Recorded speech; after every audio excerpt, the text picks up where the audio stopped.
Mesdames et messieurs, bien le bonjour et bienvenue dans cette expérience incroyable qui est combien de temps ça va prendre à un gogol pour réussir à faire la révision de sa 207 L4 HDI et à quel point est-ce qu'il va en chier. Le gogol en question, c'est moi-même, mécanicien hors pair disposant d'un BEP et d'un bac pro mécanique automobile, qu'il n'a pas vraiment mis en pratique depuis maintenant genre quelque chose comme 15 ans, bordel je suis vieux. Alors c'est pas tout à fait vrai, je fais régulièrement comme des petits travaux mécaniques, électricité machin. Le problème c'est que j'ai tendance en fait à chaque fois que je fais un truc, il y a toujours un truc qui merde. Il y a un truc qui pète qui devrait pas, il y a un truc qui devrait fonctionner qui fonctionne pas. Donc j'aborde ceci de façon pas trop sereine, même si j'ai quand même regardé comment est-ce qu'on fait, et que j'ai déjà fait il y a maintenant allez, une petite dizaine d'années sur cette même voiture. Donc je sais à peu près à quoi m'attendre. Maintenant voyons voir quand même comment ça va se passer. Donc là on parle aujourd'hui de la grosse révision, c'est-à-dire que du coup il y a le filtre à air, filtre à gasoil, filtre à huile évidemment, vidange, et également au passage on va faire le filtre habitacle. Donc ce que je vais commencer par faire, ce qui n'est pas un sens vraiment logique pour une révision pour la plupart des mecs qui s'y connaissent un petit peu, d'habitude on commence par une vidange. Pas de bol, pour faire la vidange, j'ai besoin de deux clés, enfin de deux douilles plus précisément. J'ai besoin d'une douille de 21 pour le carter et pour pouvoir vider l'huile. Et j'ai besoin d'une douille de 27 pour pouvoir retirer le filtre à huile. Pas de bol, dans les outils que j'avais à ce moment-là, bah j'avais pas encore ça en stock. Donc du coup, le jour même où je fais ceci en début d'après-midi, je suis censé recevoir par la suite du coup un coffret que j'ai commandé sur Amazon. Et donc en attendant, bah je regarde quand même entre guillemets le plus chiant. C'est-à-dire qu'autant le filtre à air, bah c'est pas bien compliqué, hein, on a 3 vis à retirer sur le devant. Pour être sûr que tout se retire bien et puis que je risque pas de péter un truc peut-être si ça sort ou quoi que ce soit, dans un premier temps je les serre un peu les trois. Avant de toutes les retirer. À savoir que c'est 3 vis qui sont prisonnières entre guillemets du plastique, donc on peut pas les retirer du tout complètement. Déjà c'est un bon point, ça évite que ça se paume partout. Une fois que c'est tout desserré, il y a juste à tirer et il y a des languettes qui se retirent sur l'emplacement. Et on pose ça par-dessus évidemment comme un vrai mécanicien. Vérification que le filtre pris chez nos rotos c'est bien le bon. A priori on est bon, on est rassuré. Et donc pourquoi j'ai commencé par retirer le filtre à air? Parce que après on va devoir s'occuper du filtre à gasoil. Ce qui est un peu plus compliqué à accéder, clairement. Et accessoirement est aussi le plus gros problème de cette révision, parce qu'en fait ce filtre est vraiment ultra chiant à retirer, ça vous allez bien pouvoir le voir. Donc malheureusement, hein, étant pas super bien équipé, on va pas voir grand chose de ce que je fais. Mais donc en gros, dans un premier temps, on a une petite vis qui tient une durite sur le dessus à retirer, et on fout la durite sur le côté histoire que ça nous emmerde pas. Donc pas de temps que l'issue est retirée, on retire une vis qui est devant, qui sert à bloquer le système. L'accessibilité du truc est vraiment pas dingue hein, en plus. Là j'y vais tout doucement histoire d'être sûr de pas baumer la vis parce que si elle tombe quelque part sur le moteur que je peux pas accéder, je vais péter un câble. Donc maintenant logiquement, ça c'est débloqué, il n'y a plus rien qui est censé le tenir à part les durites. Problème, faut retirer les dites durites. Et ça c'est chiant ça. Parce que ces deux durites, vous avez donc de chaque côté un espèce de bouton à appuyer pour pouvoir les débloquer et pouvoir les retirer. Seulement comme c'est deux boutons qui ne dépassent absolument pas de la dite durite, il faut appuyer comme un malade pour les retirer. Donc la première durite, ça vient sans trop de soucis, on a accès, on peut mettre sa main, tout va bien. Par contre, celle de derrière, au secours. Évidemment, tout ce qu'on peut voir, c'est mes gros bras musclés. Mais donc le souci de cette durite, c'est que non seulement elle est derrière, mais en plus, on n'y voit vraiment pas grand-chose.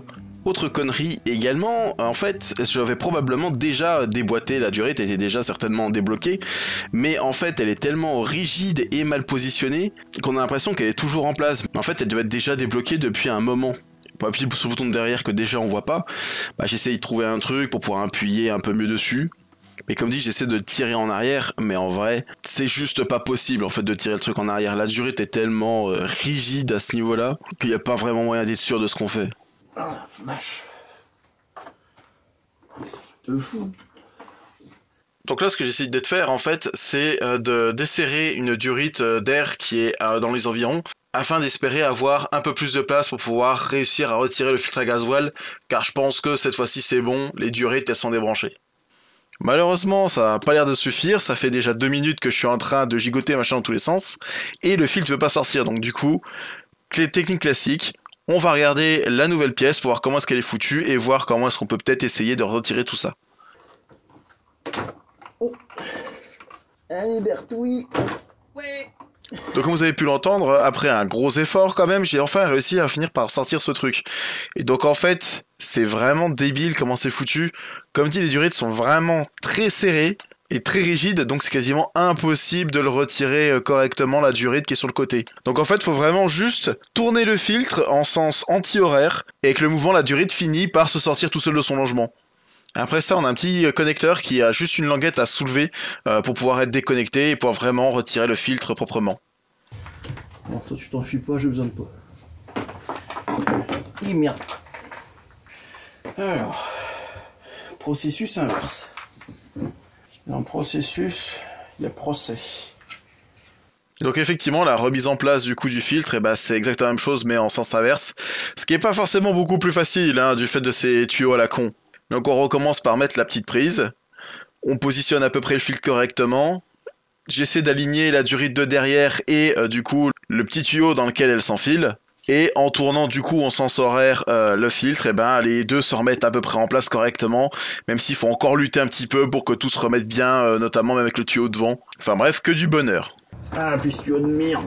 Putain, mais qu'est-ce qu'il aurait pris de faire passer ça comme ça? T'aurais pu faire passer ça un peu plus tranquille derrière, bah non. Ah.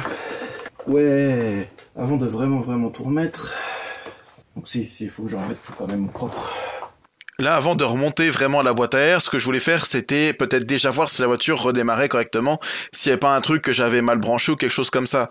Parce que même si j'ai vérifié que les tuyaux étaient bien en place, s'il faut que je retire encore la boîte à air, mais c'est pas grand-chose, si je pouvais m'économiser ça, ça aurait été cool. Je préférais pas démarrer le moteur avec la boîte à air ouverte, pour éviter éventuellement que la voiture comprenne pas trop ce qui se passe au niveau de l'entrée d'air ou quoi que ce soit, et se mette en défaut ou un truc du style. Donc finalement, j'ai quand même préféré tout remonter bien propre. Et c'est à partir de là que la galère va vraiment commencer. Parce que donc quand vous changez le filtre à gasoil sur ce type de diesel, en fait du coup toute la pression qui est actuellement dans le circuit qui garde l'essence disponible pour que vous puissiez redémarrer direct, elle se barre. Donc du coup pour amorcer le circuit, vous avez une petite pompe qui est située sur le côté, que vous devez pomper pendant 15 000 ans jusqu'à ce que l'essence finisse par revenir du réservoir, remplisse le filtre et arrive de nouveau jusqu'aux injecteurs et éventuellement commence même à repartir dans le réservoir via le trop-plein. Donc c'est toujours une opération à la con qui en général prend pas mal de temps à faire, mais bon ça finit par se faire. Problème c'est que là du coup j'ai cette poire qui est censée devenir dure au fur et à mesure parce que du coup l'air autant ça se comprime fastoche mais l'essence, le liquide, ça se comprime moins. Et donc vraiment, on est censé sentir petit à petit qu'il y a du liquide qui commence à arriver, la pompe devient un peu plus dure, et on sait qu'on n'est pas loin de la fin. Il y a même une petite durite où on peut voir passer les bulles, et donc une fois qu'il n'y a plus de bulles, normalement on est complètement remis à flot, et c'est bon, on peut démarrer, il n'y a pas de souci. Problème, là j'ai vraiment pompé pendant des heures, et rien ne va bouger. J'ai l'impression d'entendre du bruit, mais...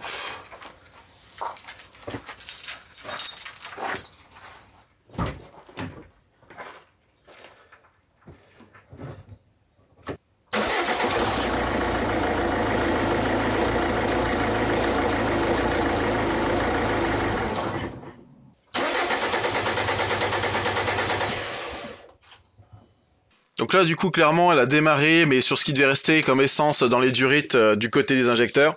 Et donc, faut encore que je pompe comme un débile pendant 107 ans. Donc là, après avoir passé 3 minutes à essayer de pomper comme je pouvais, mais vraiment, la prise en main, elle est pas folle de ce truc. Dans l'endroit où c'est placé, on peut pas la retirer pour pomper mieux. Les tuyaux sont trop durs, trop rigides. J'ai pas l'impression de sentir que ce soit durci ou quoi que ce soit, mais au bout d'un moment, je me dis, il y a juste un truc que je dois pas faire gaffe, et puis en fait, si, ça marche quand même. Dans le doute, j'ai même été voir si les durites, elles étaient bien en place, s'il y avait pas de l'essence qui peut-être avait s'était mis à couler parce que je les avais mal remises ou des trucs comme ça. Je me dis, bon, vas-y, on va réessayer.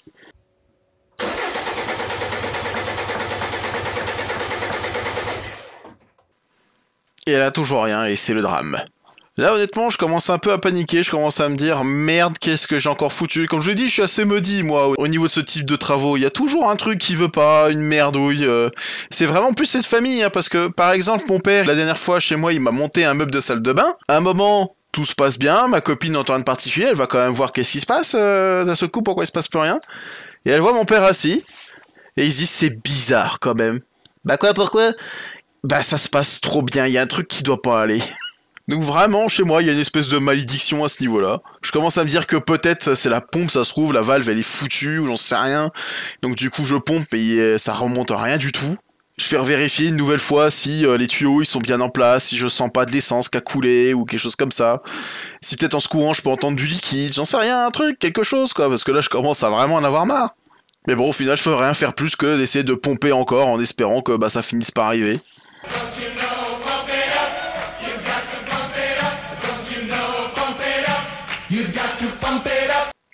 Et donc là, après avoir passé 7 minutes vraiment à pomper non-stop en me disant que bah faut juste insister parce que j'ai pas de bol, il y a trop d'essence qui est repartie, du coup ça a du mal à évacuer tous l'air machin.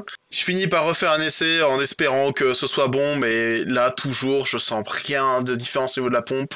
J'ai pas vraiment l'impression d'entendre du liquide qui soit passé ou quoi que ce soit.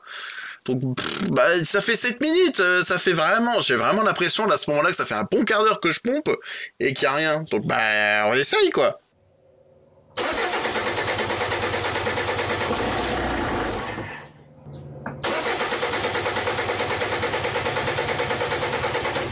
Bon là on a eu un petit coup de mieux, il y a eu un moment, le moteur il a un peu essayé de démarrer, mais je suis pas sûr de est-ce que j'ai réussi à pomper un peu d'essence quand même, et même si j'ai réussi à pomper d'essence, le peu d'essence que j'ai réussi à pomper en 7 minutes, il y a quand même quelque chose qui va clairement pas, donc du coup là, il faut que j'aille appeler Internet à la rescousse.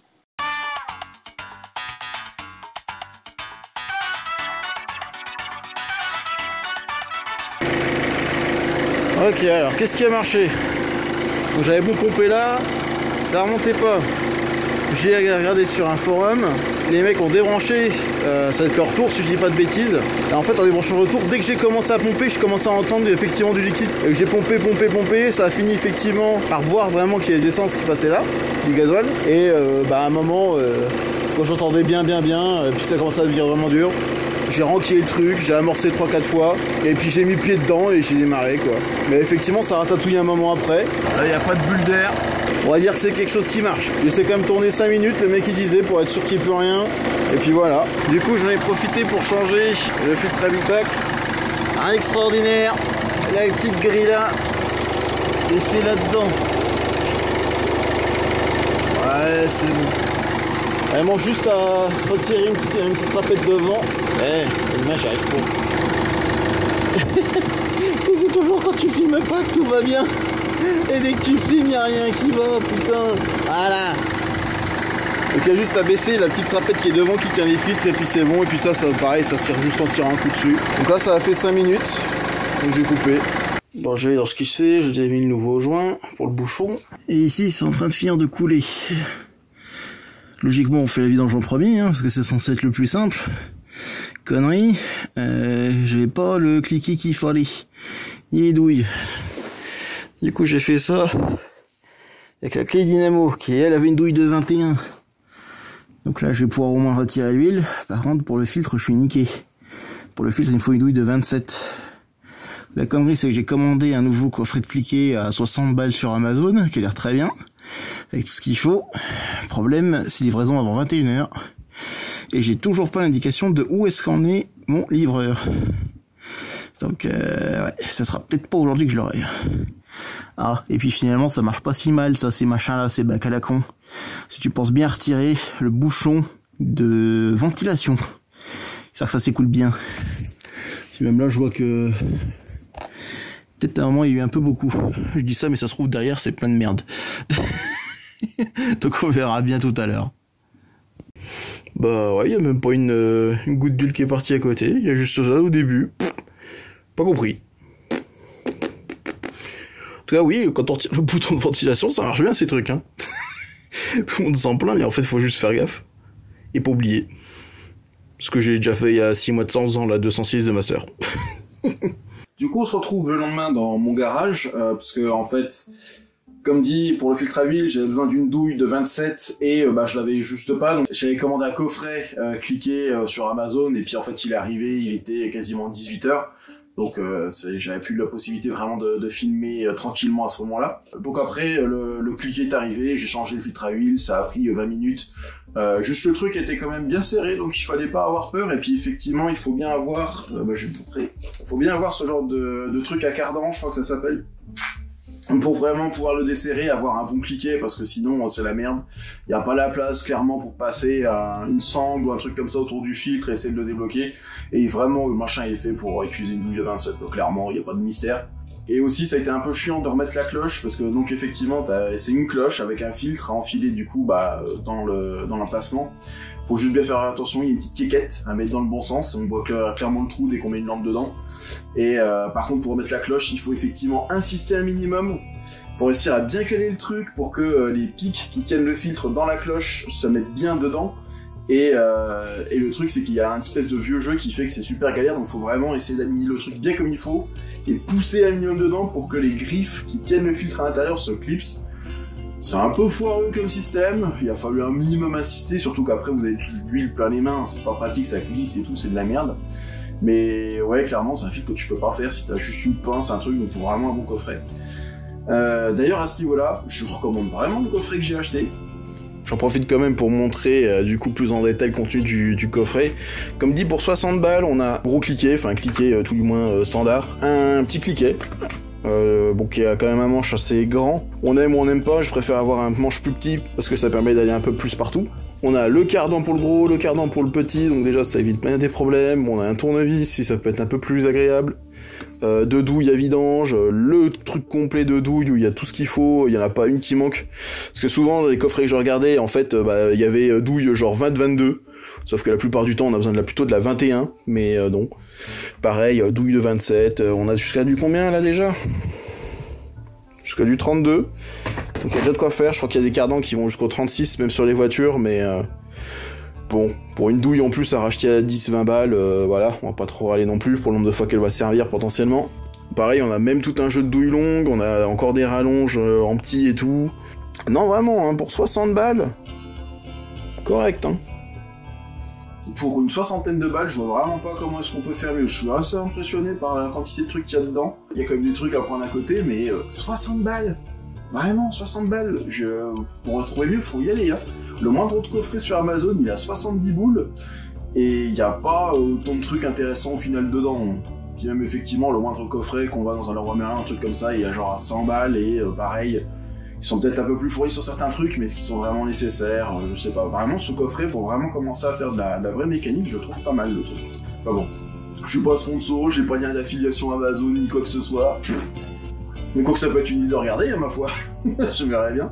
Donc du coup, j'ai pas encore fait le montage du tout, donc je sais pas où est-ce qu'on en est. Au final, j'ai peut-être dû mettre tout cumulé avec la galère que j'ai eue avec la pompe, j'ai dû mettre un truc genre 1 heure et quelques, de toute façon je vais vite le savoir au montage moi.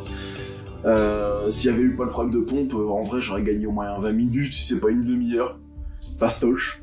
Heureusement que de nos jours on a les trucs sur internet, parce que sinon ça aurait été plus galère. Après la mécanique était plus simple dans un sens il y a 20 ans, donc bon. Donc tout ce barguet-là, c'était surtout une espèce de pilote pour voir comment je pouvais m'en sortir niveau filmer du bricolage un peu IRL. Est-ce que je vais vraiment reproduire le truc ou pas? Je verrai bien surtout après le montage. Mais effectivement, j'ai pas mal de trucs que je projette de faire. Notamment, c'est un peu tout con, mais j'ai encore une chambre qui a à finir dans ma maison, donc ça peut être éventuellement une idée de filmer encore un peu ça. Et j'ai toujours en stock, j'ai un projet de faire une bande d'arcade avec mon ancien PC. Il déconne un peu le machin, mais en vrai il tourne pas trop mal et il y a une carte graphique qui est correcte dedans. Donc il y a moyen d'en faire une espèce de bande d'arcade qui peut au moins par exemple émuler jusqu'à de la PS2, je pense, sans trop de soucis. Surtout si l'OS est un peu préparé et tout, il y a quand même moyen de faire quelque chose, je pense. Mais du coup, ça veut dire effectivement, il faut faire tout le boîtier en bois et tout le bazar, le pain, le préparer. Il y a aussi toute la partie bouton qui serait à faire. Donc là, on part quand même sur du gros projet. C'est déjà un peu plus en rapport en plus avec ma chaîne qui est à base normalement du jeu vidéo. Après, est-ce que je crée une deuxième chaîne pour pouvoir mettre ce genre de trucs? Je pense pas, parce que de toute façon, je projette pas vraiment d'en faire souvent ce genre de trucs. Je fais souvent plein de petits travaux à droite à gauche dans la maison en ce moment, mais c'est rien d'exceptionnel qui vaille vraiment le coup d'en faire des vidéos ou quoi que ce soit. Là, ça avait l'avantage en plus de montrer un peu la difficulté que ça peut être pour un branlot de faire l'entretien, en tout cas de cette voiture-là, et de ce moteur-là, puisque du coup, forcément, sur notre voiture, c'est pas la même difficulté, avec un autre moteur, c'est pas la même difficulté non plus. Mais au moins, ça permettait d'avoir un peu, entre guillemets, un gars lambda qui s'y met. Bon, gars lambda, normalement, je l'ai dit au début, mais effectivement, j'ai quand même un BEP, un bac pro mécanique. Donc voilà, j'ai quand même un minimum de connaissances mécaniques et compagnie. Je savais très bien où j'allais, ne serait-ce qu'avec les vidéos qu'on peut déjà trouver sur Internet. Mais en vrai, c'est quelque chose de voir quelqu'un qui a l'habitude de bricoler, mais voir quelqu'un qui n'a pas vraiment l'habitude. C'est quand même autre chose. C'est vrai que beaucoup de gens font réflexion sur Internet, que ce soit en mécanique ou autre chose.